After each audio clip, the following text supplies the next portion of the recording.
Assalamualaikum warahmatullahi wabarakatuh. Baiklah, saya Viola B. Fana akan menjelaskan materi tentang hukum bisnis, dan sistem hukum di Indonesia. Pada materi hukum, kita akan mempelajari tentang pengertian hukum, tujuan hukum, unsur hukum, dan pembagian hukum. Mari kita mulai untuk bagian pengertian hukum. Menurut KBBI, peraturan atau adat yang secara resmi dianggap mengikat yang dikukuhkan oleh penguasa atau pemerintah. Untuk tujuan hukum, terdapat 3, yaitu mengatur kehidupan masyarakat, melindungi hak dan kepentingan individu, dan sebagai jaminan untuk tidak terjadi penyimpangan yang merugikan orang lain. Lanjut untuk unsur hukum, yaitu ada 5, berupa peraturan dibuat oleh lembaga resmi berisi perintah dan larangan bersifat memaksa terhadap pelanggaran, ada sanksi tegas. Pada pembagian hukum terbagi 2, yaitu hukum publik dan hukum privat, di mana hukum publik mengatur kepentingan umum dan privat mengatur kepentingan perseorangan. Untuk contoh dari hukum publik, yaitu hukum tata negara, hukum administrasi negara, hukum pajak, hukum pidana. Dan untuk hukum privat, yaitu hukum sipil dan hukum dagang.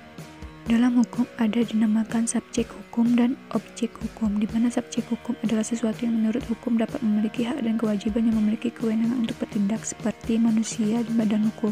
Sedangkan untuk objek hukum adalah segala sesuatu yang bisa berguna bagi subjek hukum dan dapat menjadi pokok suatu hubungan hukum yang dilakukan oleh subjek hukum, biasanya dinamakan benda atau hak yang dapat dimiliki dan dikuasai oleh subjek hukum. Untuk kesimpulan hukum, yaitu adalah peraturan. Lanjut untuk bagian hukum bisnis, di mana kita akan mempelajari 7 bagiannya, yaitu sebagai berikut.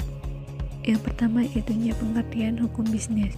Ialah peraturan-peraturan tertulis yang dibuat oleh pemerintah dengan maksud untuk mengatur, mengawasi, dan melindungi seluruh kegiatan bisnis meliputi kegiatan industri, perdagangan, dan pelaksanaan jasa, serta semua hal yang berhubungan dengan kegiatan keuangan dan kegiatan bisnis lainnya. Untuk pembagian bidang hukum bisnis terbagi 3, yaitu pada bidang ekonomi, pada bidang keuangan, dan pada bidang jasa.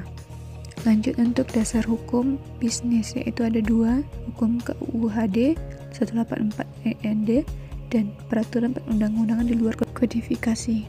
Untuk fungsi dari hukum bisnis, yaitu ada 3. Lanjut kita kepada asas hukum bisnis, yaitu ada 2, di mana asas kontrak atau perjanjian dan asas kebebasan berkontrak.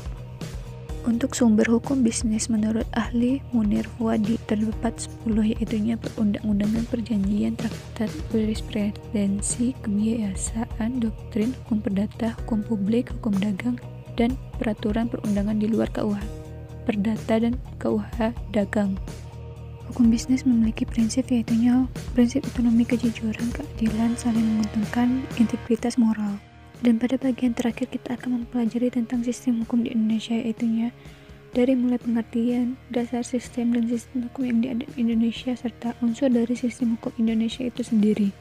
Pengertian sistem hukum yaitu seperangkat lembaga atau hukum prosedur dan aturan-aturan hukum yang beroperasi. Lanjut untuk ke sistem hukum yang dianut di Indonesia, yaitu sistem hukum Eropa kontinental. Elemen penting dalam konsep negara yang menganut Eropa kontinental yaitu adanya pelindungan hak asasi manusia, pembagian kekuasaan pemerintah berdasarkan undang-undang, dan adanya peradilan tata usaha negara.